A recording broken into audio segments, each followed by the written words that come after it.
습관의 힘. 나와 세상을 바꾸는 힘. 오늘 아침 잠을 깨고 나서 가장 먼저 무엇을 했는가? 욕실에 달려가 샤워를 했는가? 아니면 부엌으로 달려가 도넛부터 집어들었는가? 세수를 하고 나서 이를 닦는가? 아니면 이를 닦고 나서 세수를 하는가? 퇴근해서 집에 오면 운동화를 신고 조깅을 하러 나가는가?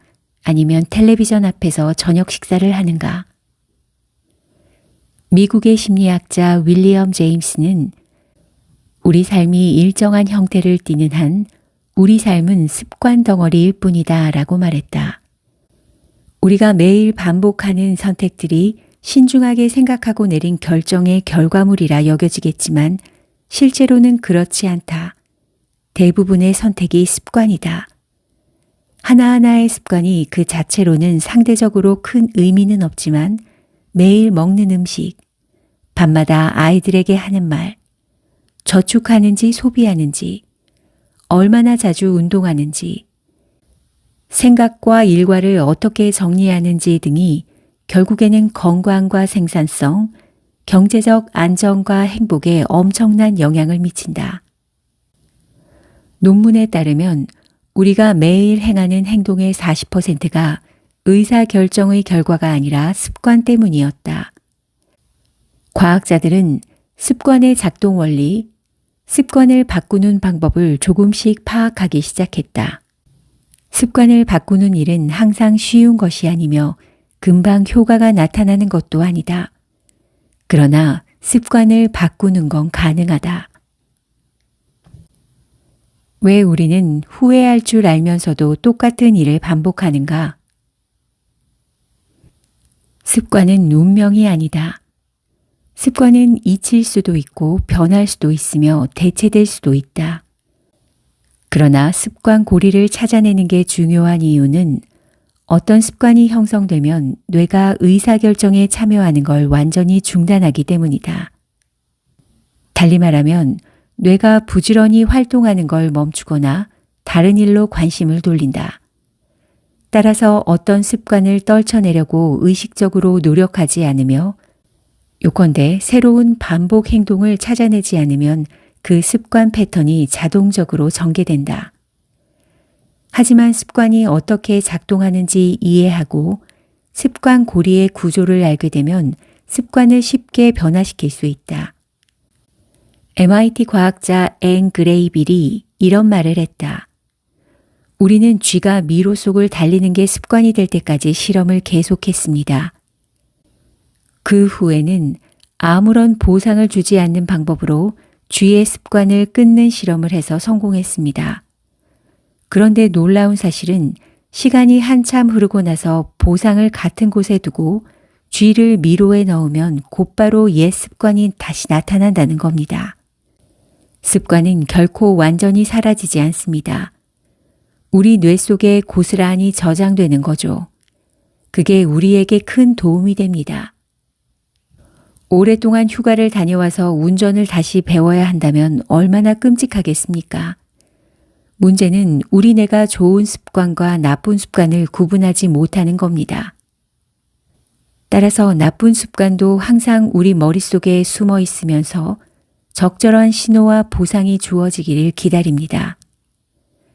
우리가 운동을 습관화하고 식습관을 바꾸는 게 힘든 이유다.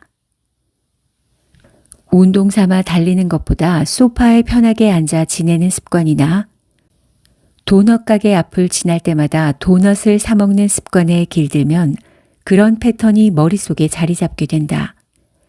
하지만 우리가 이런 행동을 압도하는 새로운 신경학적 습관을 만들어내는 법을 배우고 습관 고리를 지배하게 되면 똑같은 법칙이 적용되어 나쁜 습관을 덮어버릴 수 있다. 여러 연구에서 증명되었듯이 새로운 패턴이 형성되면 조깅을 하고 도넛을 무시하는 행위가 여느 습관처럼 거의 반사적으로 행해진다. 습관 고리가 없다면 뇌는 매 순간 일상의 자잘한 일들에 짓눌려 제대로 작동하지 못할 것이다. 상해나 질병으로 기저핵에 손상을 입은 사람들은 정상적인 활동을 하지 못하는 경우가 많다. 그들은 문을 열거나 무엇을 먹을지 결정하는 아주 기본적인 행위를 할 때도 애를 먹는다. 기저핵이 없다면 우리가 매일 의존하는 수백 가지의 습관을 활용하지 못한다. 오늘 아침 신발을 신을 때 왼쪽부터 신어야 할지 오른쪽부터 신어야 할지 몰라 망설였는가? 샤워할 때 이를 먼저 닦을지를 두고 고민했는가? 그렇지 않을 것이다. 그런 결정들은 습관에 의해 기계적으로 이루어진다. 기저핵에 문제가 없고 특정한 신호가 주어진다면 그에 따른 행동들은 특별히 의식하지 않아도 저절로 나타난다. 하지만 뇌가 기계적인 습관에만 의존하는 것은 위험할 수 있다. 습관은 우리에게 주어진 축복이기도 하지만 그에 못지않게 저주이기도 하다. 어떻게 습관을 변화시킬 수 있을까? 습관은 세 단계의 고리, 신호, 반복 행동, 보상으로 이루어져 있다. 여러 연구에서 밝혀졌듯 습관 변화를 위한 황금률은 습관을 형성하는 가장 강력한 도구다. 황금률을 한마디로 정리하면 이렇다. 동일한 신호와 동일한 보상을 제공하면 반복 행동을 바꿀 수 있고 따라서 습관도 바꿀 수 있다. 신호와 보상이 같다면 거의 모든 행동을 바꿀 수 있다.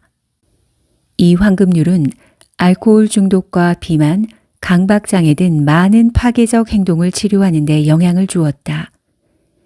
그렇기 때문에 황금률을 이해하면 누구나 습관을 바꿀 수 있다. 예를 들어 간식을 먹는 행동을 끊으려고 할 때 과거의 신호와 보상에 대한 충독을 만족시키는 새로운 반복 행동을 찾아내지 못하면 실패할 가능성이 크다. 니코틴에 대한 열망을 느꼈을 때 담배 대신 할 새로운 행동을 찾아내지 못하면 담배를 끊기 어렵다. 신호와 보상을 찾아내면 반복 행동을 바꿀 수 있다. 대부분의 경우에는 그렇다. 하지만 어떤 습관들에는 또 하나 반드시 필요한 요소가 동반되어야 한다. 바로 믿음이다. 중독자를 위한 모임은 이 방법이 저 사람에게 효과가 있다면 나에게도 효과가 있지 않을까 하는 믿음을 심어준다. 요컨대 공동체가 믿음을 만들어내는 것이다. 습관을 영원히 고치기 위해서는 변화가 가능하다는 믿음이 있어야 한다. 사람들이 변하기 위한 한마음으로 서로 도울 때 더 쉽게 믿음을 받아들일 수 있다. 그럼 어떻게 하면 습관을 바꿀 수 있을까? 안타깝게도 모든 사람에게 효과 있는 특별한 방법은 없다. 습관을 근절할 수는 없지만 습관을 바꿀 수는 있다. 또 동일한 신호와 동일한 보상을 유지하면서 새로운 반복 행동을 더하라는 습관 변화의 황금률을 사용하면 습관을 쉽게 바꿀 수 있다는 것도 사실이다. 그러나 그것만으로는 충분하지 않다. 습관을 항구적으로 바꾸기 위해서는 변할 수 있다는 믿음이 필요하다. 여기에 필요한 믿음은 같은 목적을 지닌 사람들의 모임에서 도움을 받을 때 상대적으로 쉽게 구할 수 있다.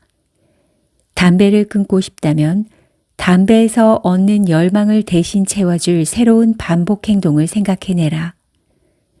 그런 다음에는 금연에 성공한 사람들의 모임이나 니코틴을 멀리하고도 지낼 수 있다는 믿음을 당신에게 심어줄 공동체를 찾아내서 결심이 흔들릴 때마다 그들의 도움을 받아라. 체중을 줄이고 싶다면 당신의 습관을 면밀히 관찰해서 간식거리를 찾아 매번 책상을 떠나는 이유를 알아내라. 그런 다음 카페테리아로 먹을 것을 찾아가는 대신에 당신과 함께 산책할 사람이나 체중 감량이란 동일한 목표를 추구하는 사람들의 모임, 혹은 가까운 곳에 감자칩보다는 잘게 썬 사과를 놓아두려는 사람들을 찾아라. 내가 이렇게 말하는 이유는 분명하다. 습관을 바꾸고 싶다면 다른 반복 행동을 찾아내야 하기 때문이다. 또 모임의 일원으로서 습관을 바꾸려 할 때 성공할 확률이 극적으로 올라가기 때문이다. 습관의 변화에서 믿음은 필수적인 요건이다. 믿음은 공동체와 함께할 때 성장한다. 공동체라고 항상 대단한 규모를 생각할 것은 없다. 두 사람만으로도 공동체는 가능하다. 변화가 가능하다는 건 누구나 알고 있다. 이제 알코올 중독자도 술을 끊을 수 있고 흡연가도 담배를 끊을 수 있다. 아이들에게 소리치고 밤을 꼬박 새우며 작은 일에 쓸데없이 걱정하는 습관도 멈출 수 있다. 습관이 바뀌면 운명도 달라진다.